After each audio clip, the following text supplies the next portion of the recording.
Hi everyone, this is audap. Let's continue our game of Deadly Premonition 2, A Blessing in Disguise on Nintendo Switch.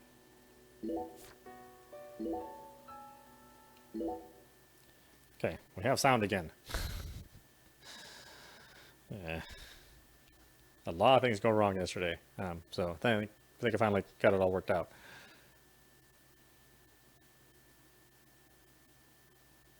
Yeah, until something else goes wrong. Okay, what was my next objective? Return to York's room and review the case.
Oh man.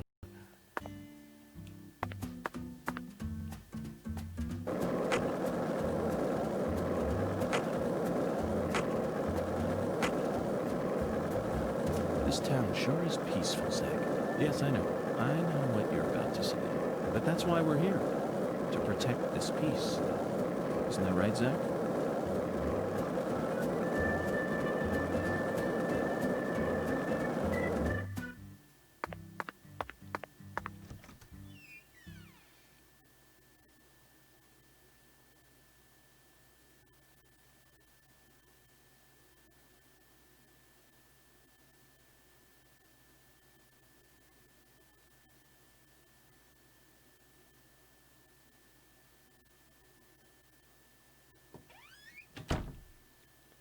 Okay.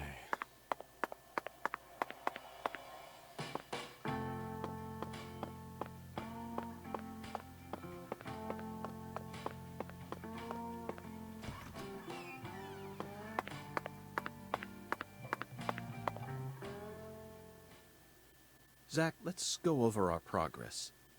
We've got a complicated case on our hands this time, especially as far as the Clarksons' relationships go. But in a way, it's also a simple one. Understanding them on a deeper level is the most efficient way to uncover the truth behind all this. That's the one thing I'm sure of.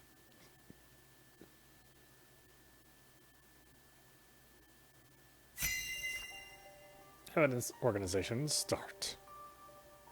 Zach, let's start with the people who were closest to the victim. Lise Clarkson, the victim, is the granddaughter of the current head of the Clarkson family. Her mother is Galena, an ex-actress, and Lise clearly inherited her beauty. Except for her eyes, that is.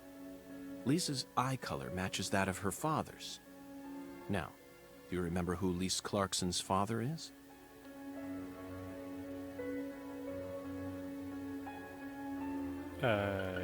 Danny? That's right. Lisa's father is Danny Clarkson.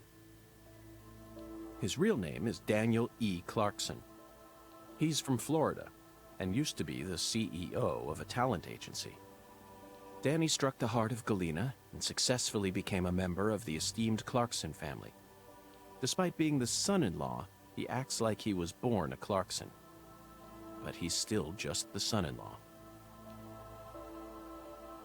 Next comes what happened to Lise. According to Alexis, Lise said that the man was as tall as an oak tree. I believe that's the same 10-foot-tall giant who made the fingerprints we found in the cold storage warehouse. Now, what did this man do to Lise prior to her murder?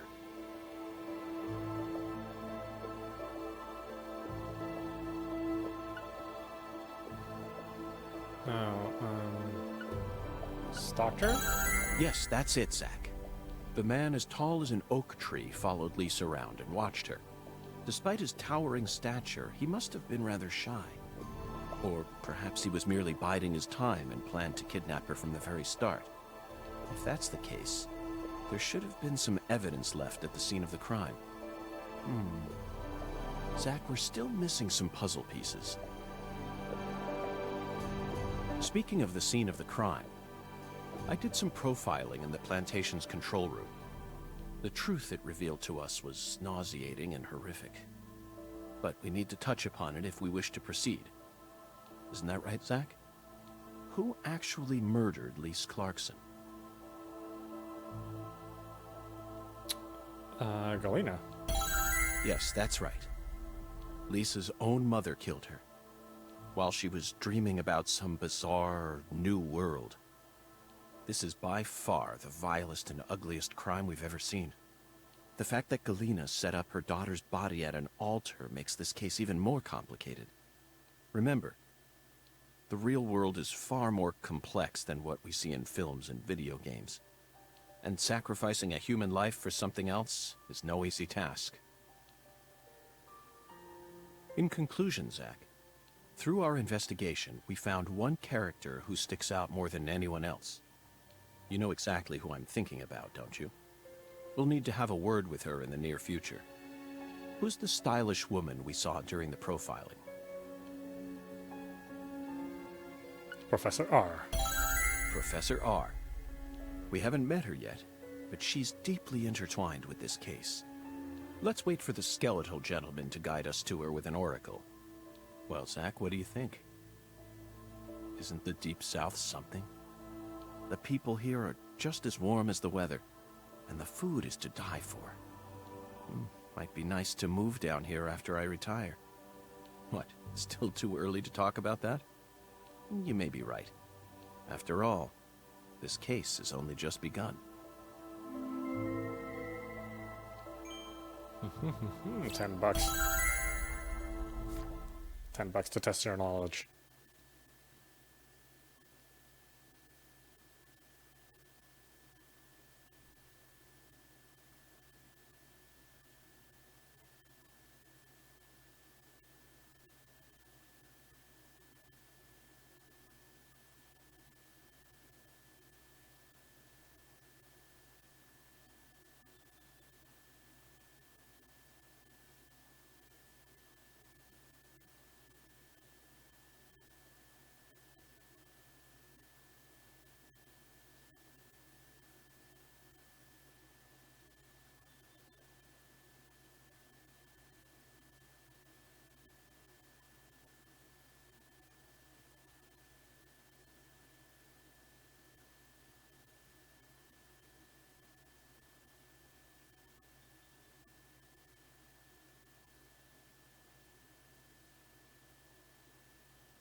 Galena can't be the killer.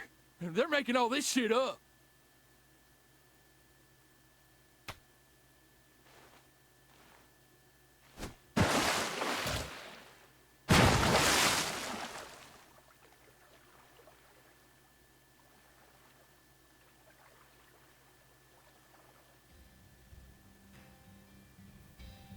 If what you say is true, Daniel, how do you plan to prove it? It's nearly been a century since the Clarksons first took control of the Carré.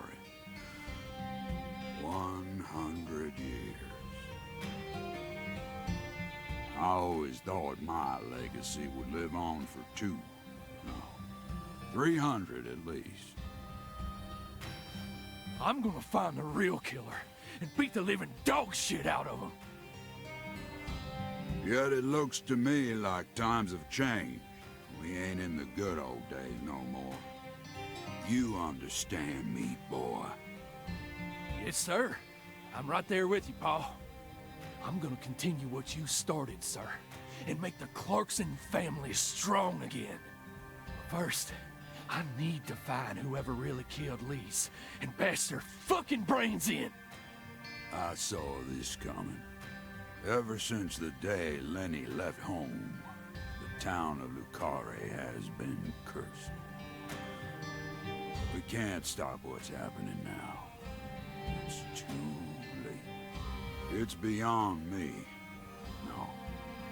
It's beyond the minds of anyone who comes from the olden days. You understand me now, boy? Yes, sir. Believe me, I do. I'll kill him. Just leave everything to me, Paul.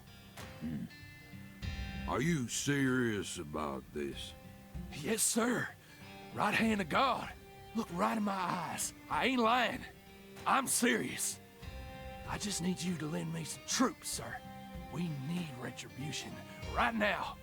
That's the job I've been given, and I intend to do it. Well then, let me ask you one more time. Are you serious about this? Yeah. Hell yeah. I'm a Clarkson, and all Clarksons have a job to do. Isn't that what we always say? Mm-hmm. Then I'll need an arm. Yeah. What? Well now, you want to use my troops, I'm gonna need to know whether or not you're really serious about this. Just one arm. Slide it on through that wire there, and it'll take care of it for you. Paul, I mean, you're joking, right? Daniel, have I ever told you a single joke? No, but... If you want to become a real Clarkson, then you done got yourself a job to do.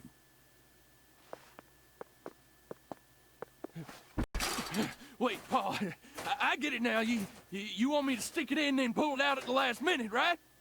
You want to see if I got guts or not, but there's gonna be another way. You can't be serious, sir. Hey, knock it off, you assholes! Let me go! He's just joking with me. Let me go, goddammit! Oh, please, sir, don't do this! Just tell me this is a joke, please!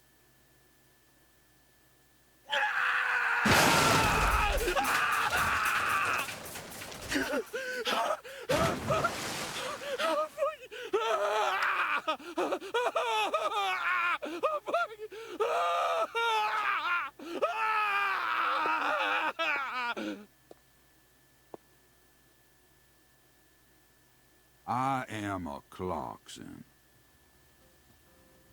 And no matter how our fortune falls, all Clarksons have a job to do.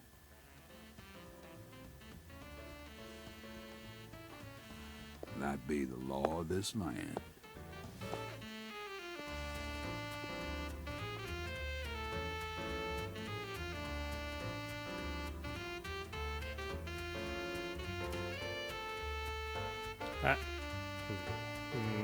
Okay. Saw it, I'm sure.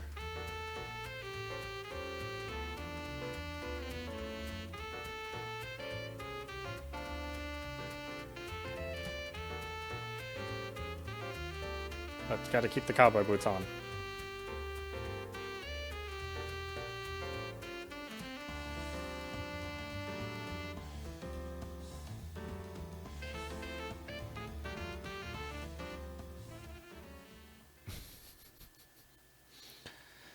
This game's so crazy.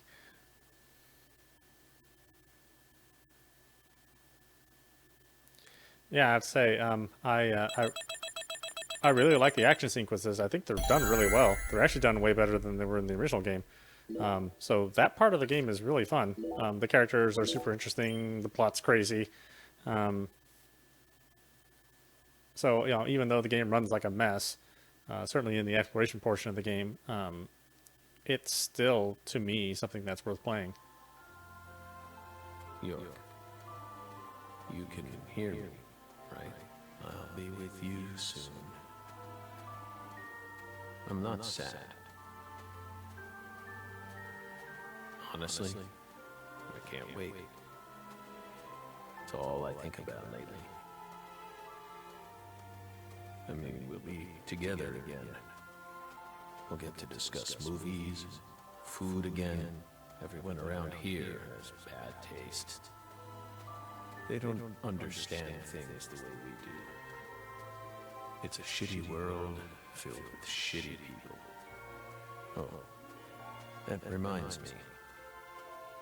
There are movie theaters and restaurants over there, right? As soon as I get there, let's go grab some peanut butter hamburgers and yogurt smoothies. I'm so excited, York.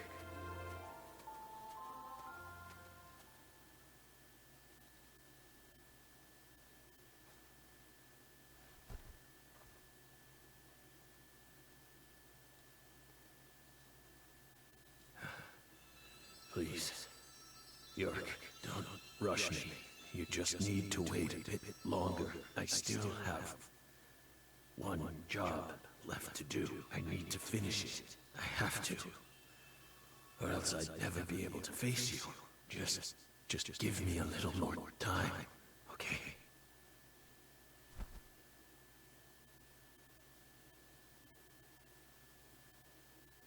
Hmm. 2019. Last year. Thompsonville, a suburb of Boston, Massachusetts. So, Lisa's mother, Galena Clarkson, confessed to murdering Lise.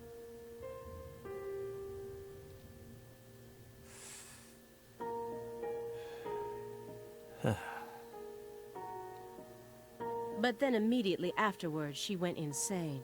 So you had no choice but to detain her. What a terribly convenient story. You were the first person to find the suspect hiding at a farm on the edge of town. And you even got her to confess to the crime, right then and there. Did anyone else get a chance to hear Galena's confession? Only us. How did you even find that shack in the first place?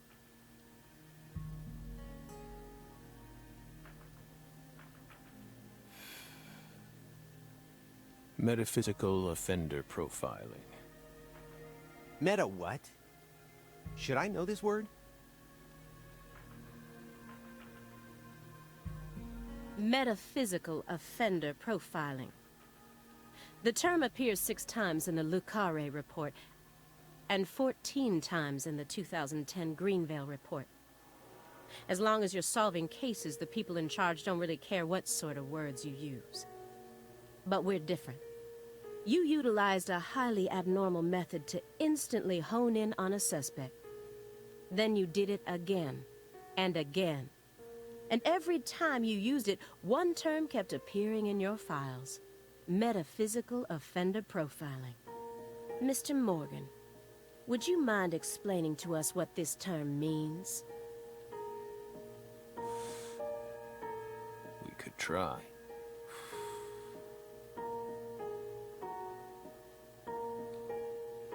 But no matter what words we used, you'd never be able to understand. You see, it doesn't pertain to this side. Come, my fairy. Stop hiding back there and give them the explanation they so desire. What? You're too shy? Mr. Morgan? Mr. Morgan! Come on out. Don't be afraid. You can do it. It's okay. Is that all you have to say? Don't underestimate me, Morgan. I know you and the Clarksons share a deeper connection.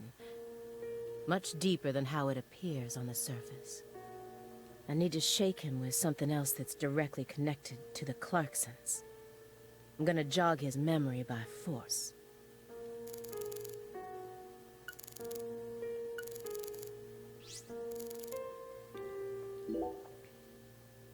Those letters look very old. The postmark suggests they were sent out from Louisiana. And I suspect that dragonfly mark belongs to the Clarkson family. Maybe. So what if it does? A stalker has been harassing Patricia Clarkson for several years now. Did you know about this? Constant silent phone calls, unmarked letters. She also spotted a suspicious figure lurking near her mansion several times. And just last week, her employees spotted a strange figure lurking in the vicinity. The day someone else coincidentally used your alias and traveled to Louisiana. That's very intriguing. Aligned symbolism. Lise Clarkson also reported being harassed by a stalker just before she was murdered. You're aware of this, correct? Because I didn't find any mention of this in your report. No direct connection to the case. That's what we must have thought. The visionary lies to himself, the liar only to others. Which are you? That's enough for now. This all has nothing to do with the case. Besides, there's no evidence that proves those letters are from her. Isn't that right, my fairy?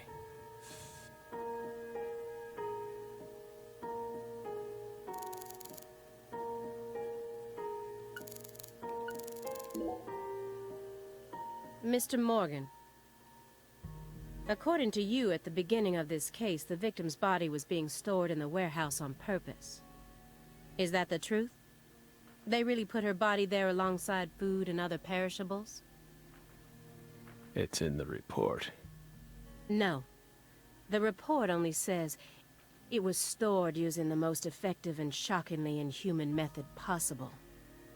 If you can think of a better phrase, we're all ears. The report isn't wrong, you know.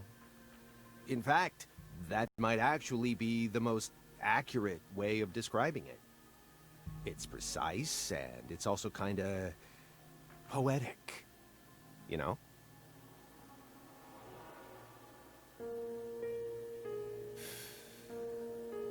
Wow, Simon. We never would have taken you for a poet.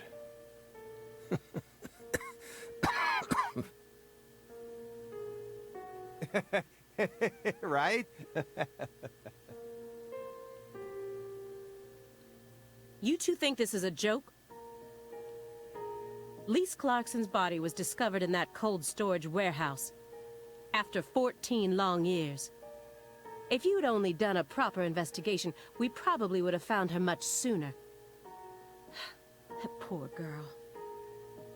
We still regret the fact that we never got to meet her. We're sorry, from the bottoms of our hearts. I only hope it didn't happen that way by design. Will you comfort me? Thank you, my fairy.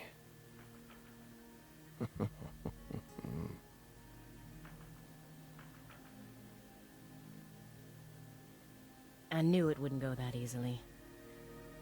Maybe I should try asking my questions in a different way. I could use Agent Jones here.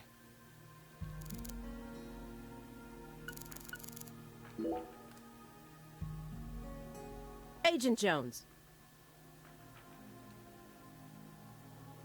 Are you paying attention?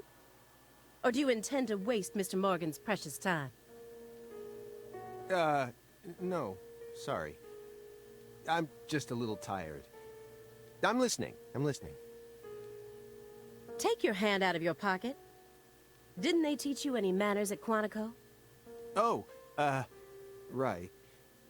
Guess they slipped my mind. My bad. I'm actually kinda nervous. I'm not used to this sort of thing. Data analysis is my specialty, you know. I'm sure I'd be able to calm down a bit if I had some pizza, though.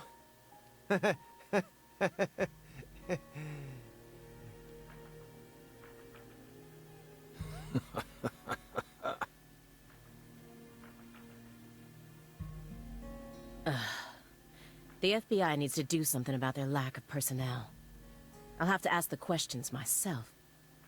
But how should I start? Maybe I should look back over the files and calmly reassess the situation. After you arrested Galena Clarkson, you had a run-in with the Clarksons. At least that's what it says in the report. What exactly happened there? Just a simple run-in, that's all.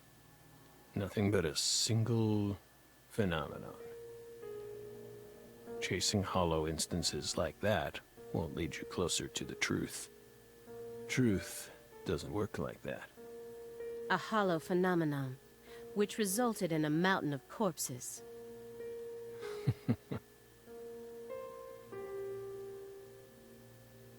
Oh, Belle. We think we finally understand what you're trying to say. But don't be so voracious.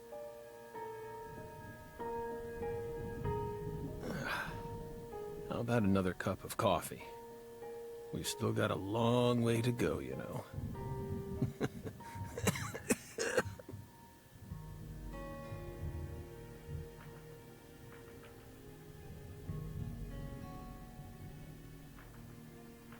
Yes. It's coarsely ground, so there should only be 4 teaspoons per cup. No more, no less. Next, the coffee travels from the funnel to the siphon. Simon, normally you only do surveillance in order to gather data, correct? Hiding microphones and cameras, sifting through garbage, wiretapping, shadowing, tracing credit card histories. You'll do whatever it takes to gather data in order to prevent crimes. That's how the FBI works. Well, yeah, you're right. No reason in hiding it now, I guess. Why do you ask? Our Southern Belle has adopted a very peculiar MO. It's almost like she has a special power, just like us.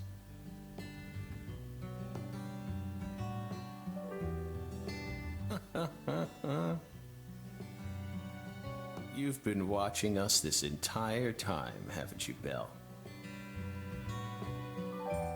From that window. I don't need to answer that question. You came here on New Year's Eve, then spent 49 hours watching us until you returned to your hotel room last night. You observed us the entire time without sleep or rest. And you only ate once, some pizza delivered by Simon. Aside from that, you never drank any water or relieved yourself. You simply sat there and continued to watch us. You have visions, too, don't you? You came here solely to hear us talk, didn't you? But then, why bother watching us for over 2 days beforehand? You didn't come to talk with us. You came because you wanted to see this apartment with your own eyes. And because you're already convinced of something. Isn't that right? He who fights with monsters should see to it that he himself does not become a monster. And if you gaze long into an abyss, the abyss also gazes into you. But Oh, coffee.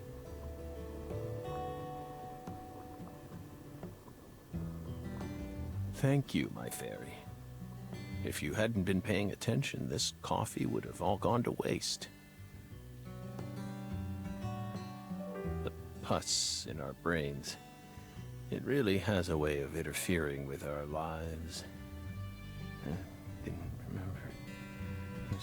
Came wrong.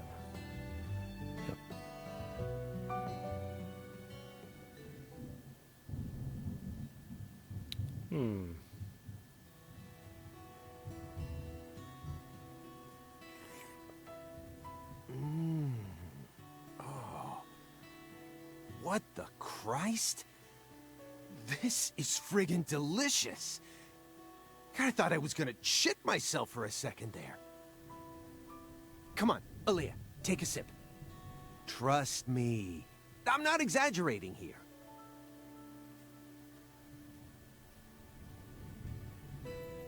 I don't believe it. It's better than any coffee I've ever tasted. Of course it is. Coffee is a sacred drink. Coffee saved us. If not for its oracle, we would be on the other side right now. So I never forget to pay my respects to coffee, especially at critical moments like this.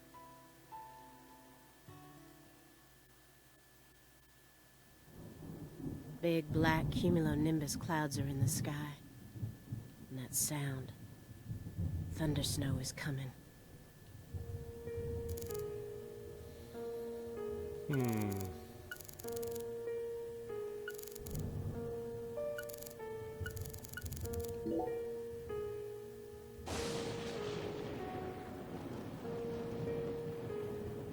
Do you hear that thunder? It's probably gonna snow soon. We're in Massachusetts. That's the norm for this time of year. Well, I'm not used to the cold. If possible, I'd like to finish this up before we get stuck in a snowstorm. Agent Jones, after we're done here, Agent Jones, is something the matter? Snap out of it. Oh, sorry. Yeah, I know. Do you? Then stop daydreaming.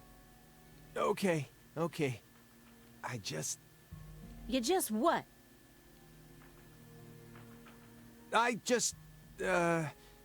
My stomach's been letting some thunder loose, too. Thunder? That coffee was just so good, It what? We don't have all day here. The coffee was just so good, it, summoned forth a massive tsunami from within me. Excuse me? What is wrong with you?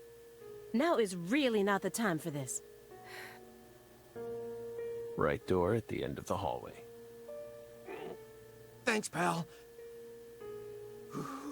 Hold on. You can make it. We can do this. It's not very far.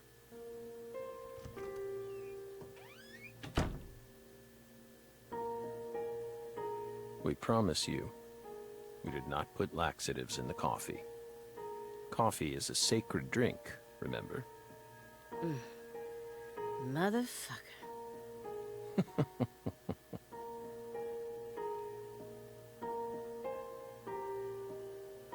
There's no doubt that the report omitted information linking Morgan to the Clarksons.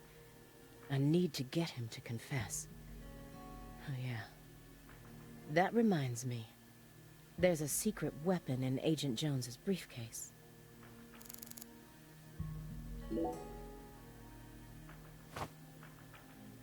Have you ever seen this before? And please, don't say no. Sang Rouge. The drug we once chased. What about it? Sang Rouge is still circulating. It's changed shape and its composition is slightly different now. But it's still very much alive. But only in a very limited part of Louisiana. You aren't surprised? Did you somehow know this would happen?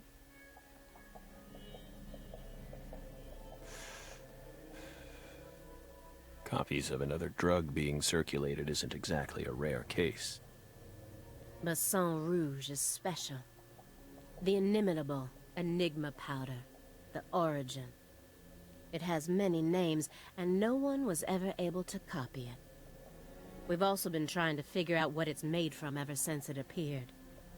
But it's impossible to analyze. After all, it appears to be made from common ingredients that can be found anywhere. But if you try to use those ingredients, all you'll end up with is a mundane hallucinogen like DMT. If you're lucky. No. Sang Rouge requires a special recipe. The original recipe, which someone's been guarding this entire time. Someone who survived the incident in Le Carré.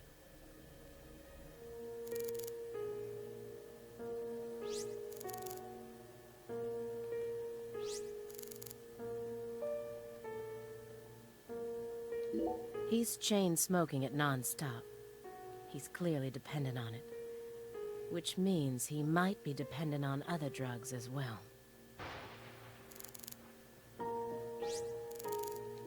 He read these over and over again, like a prisoner rereading letters from his loved ones. But the last letter was delivered years ago, according to this postmark. That must be the last time he communicated with whoever was sending these. Yet, he left them out in plain sight all this time.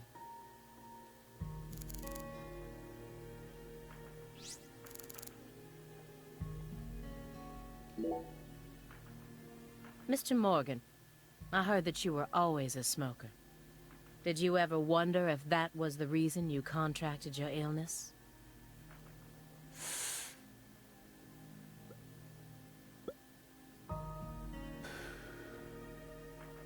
What does that have to do with this case? Nothing. I'm just personally curious about it. Sometimes, people die in car accidents, regardless of how well they take care of their health. Other times, they slip on their bathroom floors and crack open their heads. Isn't that right, my fairy? I'm not concerned with statistics.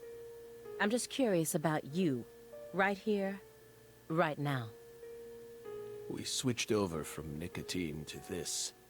It's less addictive. That's one step in the right direction, isn't it? Perhaps. If we're talking about withdrawal symptoms or physical dependencies. But it still seems like you're smoking too much at once. Honestly, it looks to me like you have a mental dependency. Maybe. But so what if we do?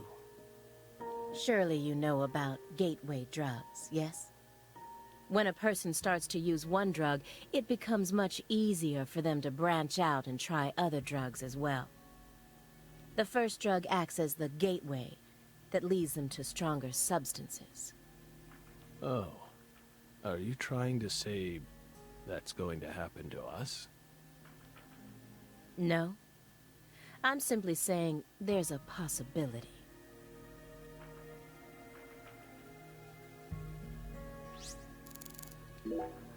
Immediately after they found Lisa's body, I went to go see Patricia. In order to interrogate her, of course. So you told us. But I was unable to meet with her. She refused to speak with you, didn't she? That's so like her. No, she didn't get the chance to. You see, she's gone missing. What? To put it more accurately, no one's seen her since the afternoon of the 28th. According to her employees, she shut herself up in her room for several months before she disappeared. But since that sort of thing happened often, they didn't think anything of it. On the morning of New Year's Eve, they noticed her window was open, and when they went up to check on her, she was gone. But no one knows how long her window had been open for. This is just my hypothesis, but on December 28th, a strange man visited Le Carré and was spotted near her mansion. That man must have found some way to lure Patricia into his car, the '89 Cadillac that he bought used. Then, the two of them drove north to Trenton, where they boarded a train to Boston. They would have arrived here around midnight on the 29th, or perhaps early morning on the 30th. I believe this man is the same Billy Bishop whose name was previously recorded by the airline. So, what do you think of my guess?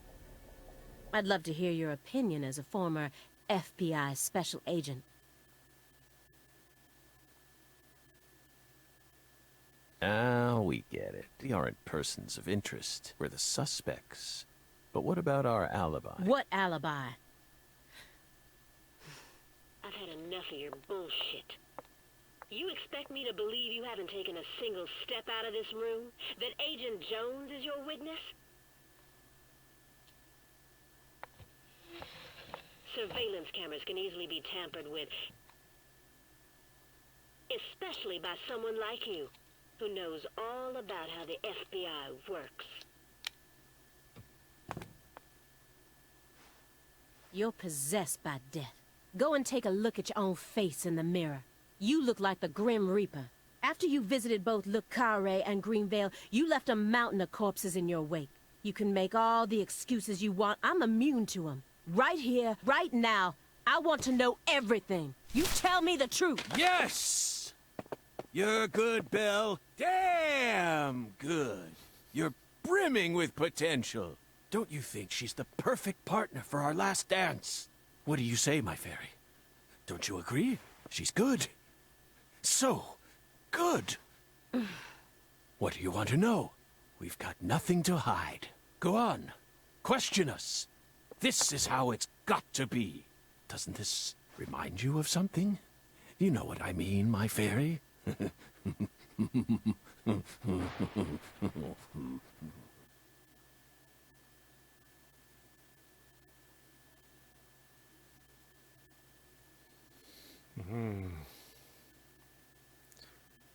Ah, poor Francis. Poor York.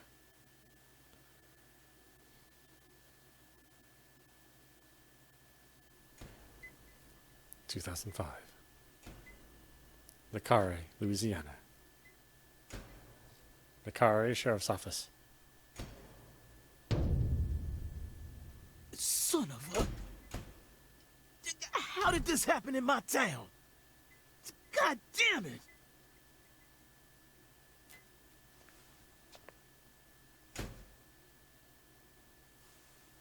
The head and limbs were severed and lined up, according to the lines that were drawn with her blood. Just like migratory birds flying systematically across the sky. Hey, Zach, what do you think this means? They're severed roots. Severed roots? This is the way the Clarksons kill someone when they want to cut 'em off from the family. And how do you know about this? Everyone in town knows about it. They're just too scared to talk. What does the V stand for, then? Beats me. What, you think I know everything now? Vilitatio. It means quarrel in Latin. That's what the V stands for. Latin. Intriguing, isn't it, Zach?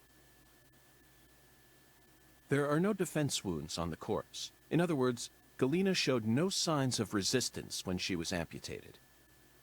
But, strangely enough, there are small traces of subcutaneous bleeding around the wounded areas. That's a vital reaction, which means she couldn't have been dead. You mean... Yes, that's right, Patty. Galena was amputated while she was still alive, and she never resisted. Is that even possible? It certainly isn't impossible. For example, if she was put to sleep with a drug, or if she desired the amputation herself. Why would she ever desire that? Mr. York, I'm sorry, but there ain't no way that could have happened. How can you be sure of that, Melvin? Our world contains phenomena that could never be explained with logic. This is especially true for phenomena in which humans are involved. Do you really think all the facets of love and hate can be explained with logic?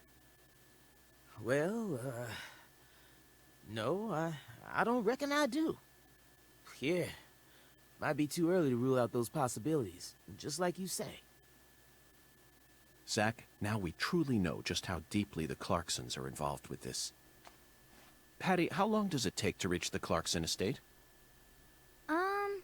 Just a short drive. You just gotta head west along the Mississippi. You can't miss it. Got it. Thank you, Patty.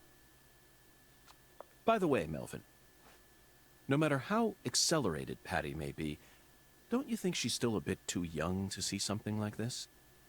For the record, I have no intent to instruct others on how to raise their children, but... Holy moly, you're right! Patricia, CLG! Come on, sweetie. Kids shouldn't have to see stuff like this. Daddy, it's too late now.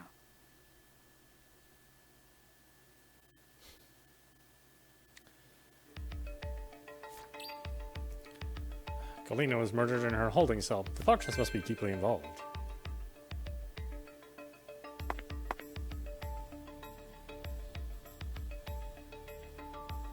You sure you okay, CLG?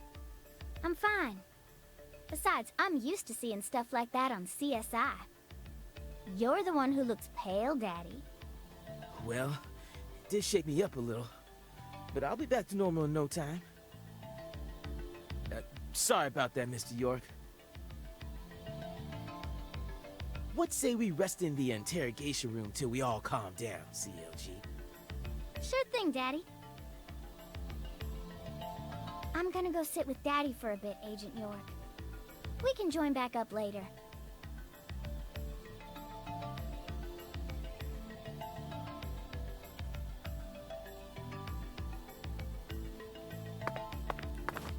Galena killed her daughter, so her family cut ties with her. Do you really think that's what happened here, Zach? If this is truly the ritual that the Clarksons use to cut ties with someone, why would they go out of their way to do it here, in a holding cell? They could have easily done it after we released her. And judging from how Danny Clarkson was acting, I think it's clear that he really loved Galena. How could he accept this grotesque butchering, even if it was for the sake of the family? There's no point in ruminating on this. We should get back to the investigation. As long as we keep moving, the answer will inevitably fling itself straight at us.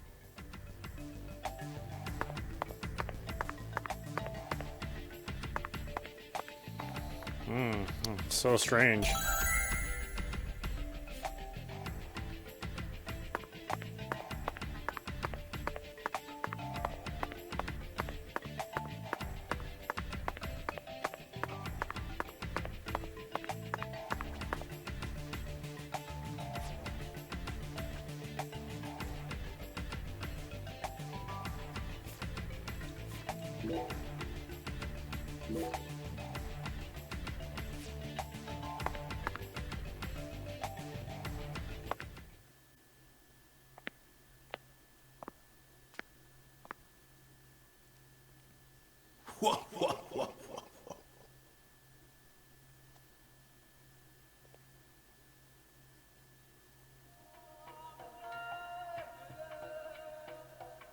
You found the flying serpent.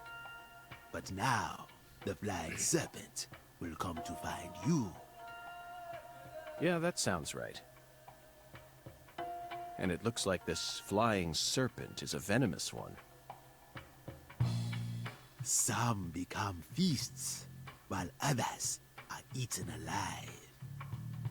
Which fate would you prefer? Both sound marvelous, but let me check with Zach. A fine answer.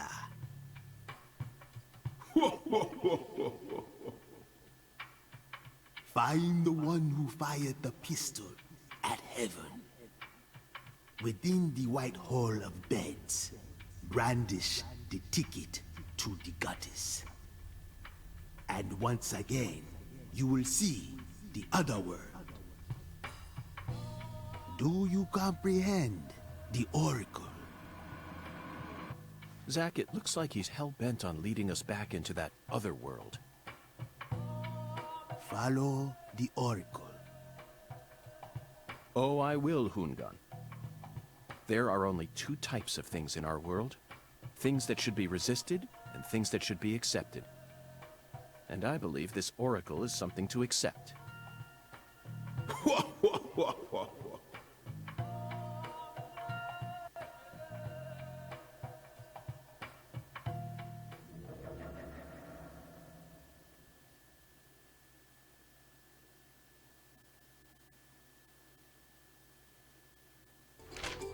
Do you think we're crazy for believing everything that skeletal gentleman says?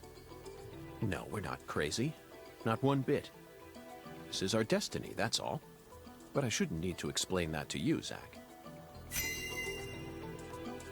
Oracle decryption start. The one who fired the pistol at heaven Firing pistols at the sky might be a rather common occurrence for the South. Remember? Young Guns, 1988, directed by Christopher Kane. There's that great scene where Emilio Estevez keeps firing his Colt M1877 up at the sky. Oh, but that film took place in New Mexico, didn't it? And the Oracle probably isn't referring to a situation like that. It's got to be for some purpose other than an attack or a threat. Raising a pistol up to the sky, then slowly pulling the trigger, kind of sounds like the start to a race. Don't you agree, Zach?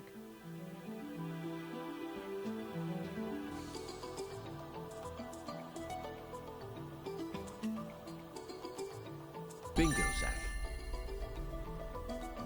We're currently running a race here. And the one who started this murder investigation is indeed the one who fired the pistol at Heaven.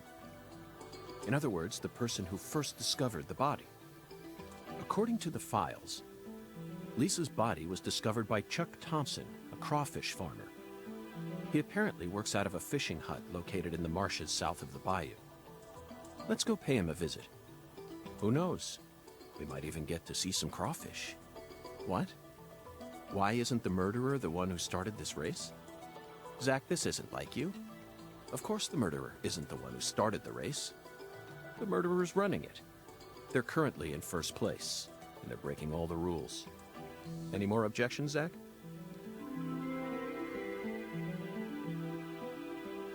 Within the White Hall of Beds. This one is even easier. There are only a few establishments that have a whole hall's worth of beds, especially in a small town like this. I'm sure you've already got a pretty good idea about what the answer is, Zach. Beds all lined up. Only an amateur would hear that and think it must be referring to a brothel. You really think that's a White Hall? Sorry, but I have to disagree. There's a more obvious answer out there. A place that anyone would think of when they hear the words White Hall. I mean, come on. Who would ever use White Hall as a symbol for a bordello? No, a White House refers to the same place no matter what country you're in. You never disappoint me, Zach. It's a medical facility. They invite their patients into rooms full of beds where they're tended to by doctors and nurses clad in white. It's definitely a White Hall, where people are invited into beds. You always manage to impress me with your intuition. I'm really counting on you here, Zach, and I know I'll always be able to.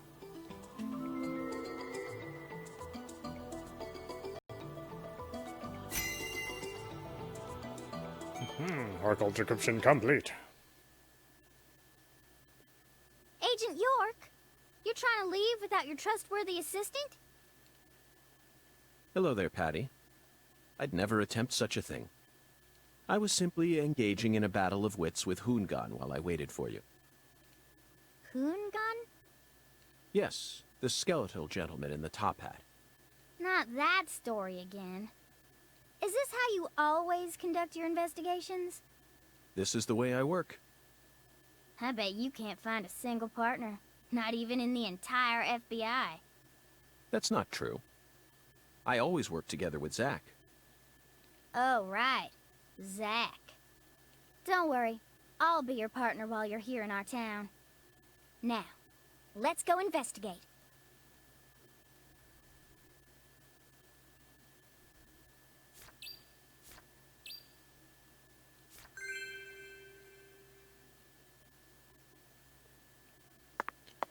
Okay.